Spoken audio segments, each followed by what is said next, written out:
నమస్తే, welcome to Andhraprabha. So మనతో పాటు ప్రస్తుతం ఫిషరీస్ కార్పొరేషన్ చైర్మన్ మెట్టు సాయి కుమార్ గారు మనతో పాటు ఉన్నారు. మాట్లాడించే ప్రయత్నం చేద్దాం. నీట్ మీద నిన్న కేటీఆర్ సభ పెట్టడం జరిగింది అండ్ మాట్లాడడం జరిగింది అండ్ కాంగ్రెస్ మీద కూడా దుమ్మెత్తిపోవడం జరిగింది. ఒకసారి మాట్లాడించే ప్రయత్నం చేద్దాం.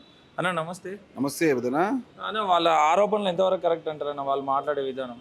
నేను ఏమంటున్నా, ఇందిరా పార్క్ దగ్గర ధర్నా చేయొద్దన్న వాళ్ళు ఎవరు? ధర్నా చౌక్ని ఎత్తేసిన వాళ్ళు ఎవరు?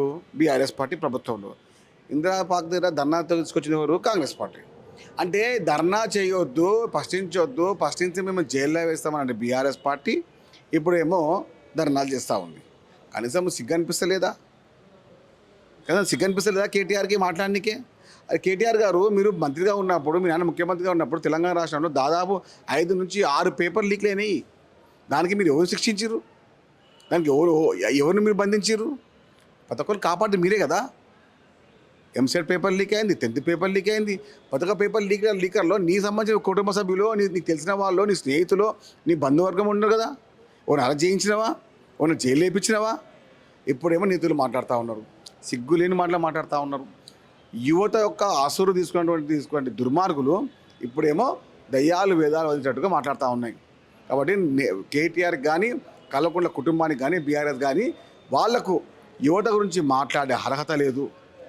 మీరు మీ ముక్కు నీళ్ళకు రాసినా కూడా యువతకు చేసినటువంటి అన్యాయము ఇంత ఇసుమంత అయినా కూడా పోదు. ఇప్పుడేమో మేము అది చేస్తామని మాట్లాడుతున్న కేటీఆర్ గారు దాదాపు 10 నుంచి 15 వీడియోస్లలో ఉన్నది ఏమని? మీరు యువతను ఇబ్బంది పెడతా ఉన్నారు, తిట్టిరు ఏమని? పొండ్రా చిల్లర కానరా, ఆవుల కానరా మీరు అన్న మీరు ఇప్పుడేమో స్టేజ్ మీద ఎక్కేసి యువతను పట్టించుకొని మాట్లాడుతూ ఉన్నారు.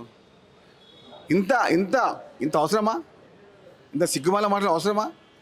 కాబట్టి మనము చేసే తప్పిదాలు, బీఆర్ఎస్ పార్టీ చేసే తప్పిదాలు, బీఆర్ఎస్ శాపాలు, అది వాళ్ళ శాపాలు. వాళ్ళు చేసిన పాపాలు ఏమి చేసినా కూడా కరుగవు, తుడిచిపెట్టుకుపోవు. కాబట్టి వాళ్ళు చేసిన పాపాలు అన్నీ కావు. దుర్మార్గంగా మాట్లాడకండి. అంటే అధికారం పోగానే యువత గుర్తొచ్చింది, కుటుంబాలు గుర్తొచ్చినాయి, స్టూడెంట్లు గుర్తుకొచ్చిర్రు, వాళ్ళ తల్లిదండ్రులు గుర్తుకొచ్చిర్రు. అధికారంలో ఉన్న కళ్ళు పోయినాయా? గాఢ పనులతో మీర్రా? అహంకారంగా మాట్లాడిన అధికారం మర్చిపోయినామనుకుంటారా? కేటీఆర్ గారికి కనీస అర్హత లేదు, కనీస హక్కు లేదు, అసలు నైతికతనే లేదు. యువతని అరెస్ట్ చేసేటువంటి దుర్మార్గులు బీఆర్ఎస్ నాయకులే. మంత్రి కేటీఆర్ అప్పుడప్పుడే అక్రమంగా వాళ్ళే మాట్లాడుకుంటూ నిన్న ఏం చెప్తున్నారంటే, యువత ఎవరైతే ఉన్నారో స్టూడెంట్స్ అందరూ కూడా దాదాపు నెల రోజుల నుంచి ప్రొటెస్ట్ చేస్తున్నా కానీ బయటికి రాని పార్టీలన్నీ కూడా వాళ్ళ రాహుల్ గాంధీని అరెస్ట్ చేయగానే రోడ్డు మీదకి వచ్చేసి నిరసనలు చేసినారు. వాళ్ళ స్వలాభం కోసం యువతను వాడుకుంటున్నారని ఆరోపిస్తున్నారు. అంతా అయిపోయిన తర్వాత ఈయన మాట్లాడుతున్నాడు. అరే, బీజేపీ పార్టీకి సపోర్ట్ చేసే బీఆర్ఎస్ పార్టీ మీరు కూడా ఇట్లా చెప్పండి. ఇన్ని రోజులు ఏం చేసి నెల నుంచి కేటీఆర్ ఏం చేసిండు? ఖండించిండా? అసలు మాట్లాడిండా? ట్విట్టర్లో చెప్పిండా? ట్విట్టర్లో ఉండే చూసే కేటీఆర్ ఏం మాట్లాడిండండి? నిన్న వచ్చి కూర్చొని మాట్లాడేసి ఏదో చిల్లర మాట్లాడిపోయిండు. కేసీఆర్ని బీఆర్ఎస్ పార్టీని తెలంగాణ యువత పట్టించుకోవడం లేదు, వాళ్ళు నమ్మటం లేదు. మీరు 15 సంవత్సరాలుగా 2009 నుంచి 2014 వరకు మీరు యువతని తెలంగాణ ఉద్యమం పేరు మీద వాడుకొని వదిలేసి అధికారం వచ్చిన పక్షాన వాటి ఒక టిష్యూ పేపర్లకు పక్కన పెట్టి మీరు మా గురించి మాట్లాడతారా? కాంగ్రెస్ పార్టీ గురించి మాట్లాడతారా? కాంగ్రెస్ పార్టీ యువకుల పక్షాన రాహుల్ గాంధీ గారు నడి రోడ్డు పైన కూర్చొని ధర్నా చేస్తే ఇప్పుడు అది ఉద్యమంగా మారింది. సిగ్గు తప్పిన మాటలు బంద్ చేయండి.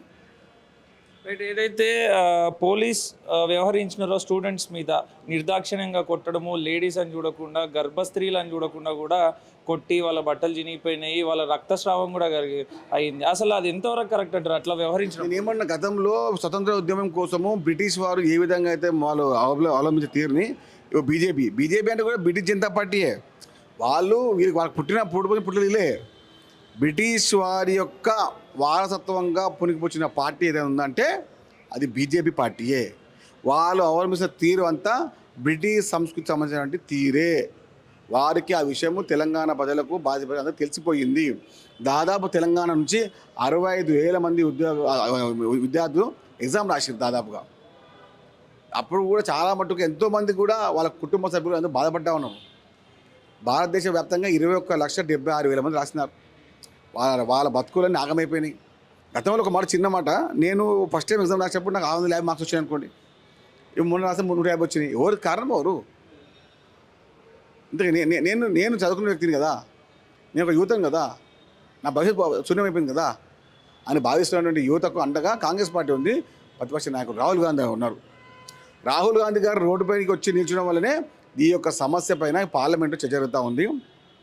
దేశవ్యాప్తంగా బీజేపీ పార్టీ యొక్క వన్నులో వణుకు పుట్టింది. రైట్. ఫైనల్గా ఒకటి చెప్పండి, ఎవరైతే సీజేపీ పార్టీ నాయకులు కానీ కార్యకర్తలు కానీ ఉన్నారో వాళ్ళతో పాటు ప్రతిపక్షాలు కూడా కేంద్ర మంత్రి ధర్మేంద్ర ప్రధాన్ రిజైన్ చేయాలి అని చెప్పేసి ప్రధానంగా ఆరోపిస్తున్నారు. అతను రిజైన్ చేస్తే విద్యా వ్యవస్థ అంతా గాడిన పడుతుంది అనుకోవచ్చా? అంటే తప్పు చేసే వాళ్ళు తప్పు చేయకుండా ఉండడానికి ఇదొక నిర్ణయంగా ఉండాలి. ధర్మేంద్ర ప్రధాన్ని ఎందుకు అంటే నైతిక బాధ్యత వహించాల్సిందే. ఎన్నోసార్లు కాంగ్రెస్ పార్టీ ప్రభుత్వం ఉన్నప్పుడు కూడా ఎక్కడెక్కడ చిన్న చిన్న వ్యవస్థలో ఇబ్బంది అయినప్పుడు కాంగ్రెస్ పార్టీ అప్పుడు యూపీఏ 1 యూపీఏ 2లో కూడా ఎవరెవరైతే వారిపైన ఆరోపణ వచ్చిన పనుషమే రాజీనామా చేసిన కారణంతా కాంగ్రెస్ పార్టీది. అది మేము చెప్తున్నాం. నైతిక బాధ్యత వహించి మేము రాజీనామా చేయకుండా ఆయన కాపాడే ప్రయత్నంలో బీజేపీ పార్టీ ఉంది. కాబట్టి బీజేపీ పార్టీ వాళ్ళు నీతులు మాట్లాడడం అంటే నవ్వొస్తూ ఉంది. తప్పు చేసి తప్పించుకునేటంలో బీజేపీ పార్టీ చాలా ముందుంటుంది. అలాంటి దుర్మార్గంగా మాట్లాడే బదులు మీరు కొంచెం ఒక విఘ్నతగా మాట్లాడండి, అప్పుడు బాగుంటుంది.